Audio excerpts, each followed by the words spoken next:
This inventor has been called a one-man environmental disaster for inventing both leaded gasoline and the chemicals that created the ozone hole. His name was Thomas Midgley Jr., and it took many years for his invention's impact to be fully understood. The ozone hole alone could have put millions of lives at risk by allowing more harmful UV radiation to pass through directly to our skin. Imagine getting a sunburn in like 5 minutes.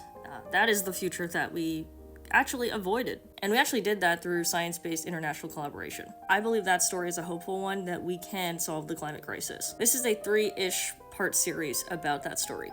It all starts with refrigeration.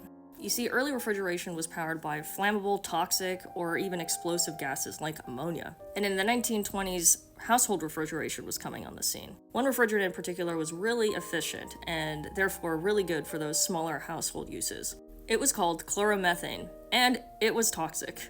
Thank you to the Internet Archive, which allows us to look at this consumer report from 1936 that said in less than 1 year, there were 29 deaths in Chicago alone from poisoning caused by defective methyl chloride, another name for it, refrigeration systems. People apparently were so worried they were leaving their fridges outside. So it's no surprise the industry was looking for a non-toxic solution to refrigeration. In comes Frigidaire. It used to be a subsidiary of General Motors. Yes, this General Motors. Well, Frigidaire had been showing losses for years, and they wanted to be the ones to solve this problem.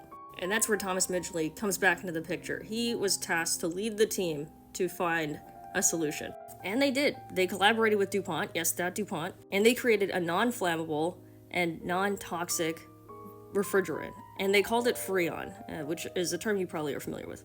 Apparently this guy was a showman, and in 1930, in a public demonstration, he inhaled some of the Freon and blew out a candle with it to show it was both non-flammable and non-toxic, which I think is a pretty good flex. Now, if you hear DuPont, that probably should give you a little bit of concern, right?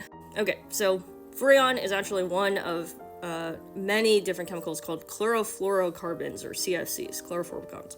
And this is great. They found the replacement. That's awesome. They even found that these chemicals had great uses and other things as a propellant for aerosols.